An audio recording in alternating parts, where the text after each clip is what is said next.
Lord, kung pagbuot mo man ang tanan nga mga trahedya nga pangitabukan, kung naningil ka naman kit sa tanan-tanan na mong mga sala, di kami makasala. Sa makadaghan na mo nga gihangad kanimo ikaw, anak permi, gahatag ka provide sa among kinahanglan. Apan sa time nga ikaw naninganlan ka na mo, ginadalo na mo ang iyong pangayo sa amo. Kalino pagsuubay sa matarong, andam naman luhat at kapagbuot naman eh. Pero sakit kayo sudungon ang mga anghel. Sakit pa naman dungon ang adagahan nag-sacrifice.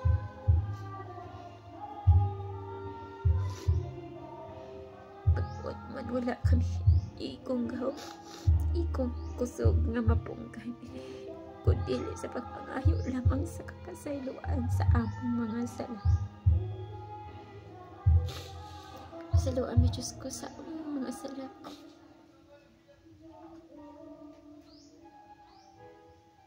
May saluan mi nga permi muli ko sa kiwit na dalan.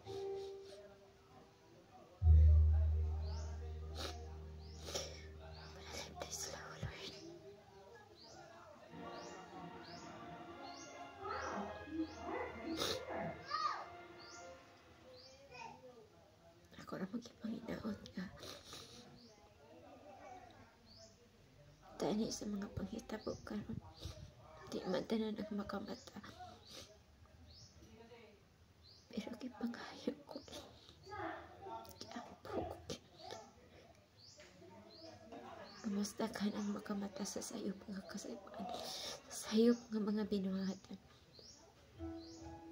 Kabalo ko pagpukaw na ni kanamo sa matag usa, nga itama ang mali, iiway ang mga daotang manghimuhat, o magsubay na kanunay sa dalan nga matarong.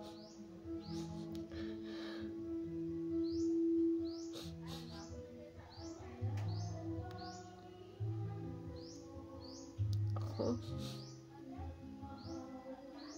kabalo ko Diyos ko nga daghan kay kong salak na nahimo. Dili man ko perfecto nga nagsubay sa imo mga pagmalaod o pagsubay sa matarong dalan, pero nalikamot gyapon ka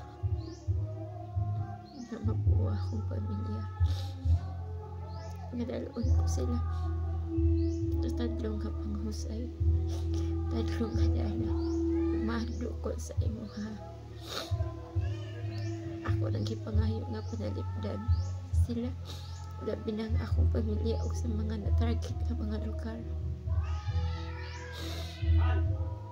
Iko na ako ang simpleng pangabuhi.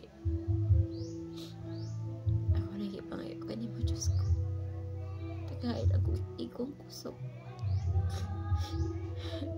nga makita ko na sila, labi na akong mga anak, akong mga anak, pamilya nga igsoon, labi na sa mga anak nga makuyog ko sila sa taas nga mga panuwi ko,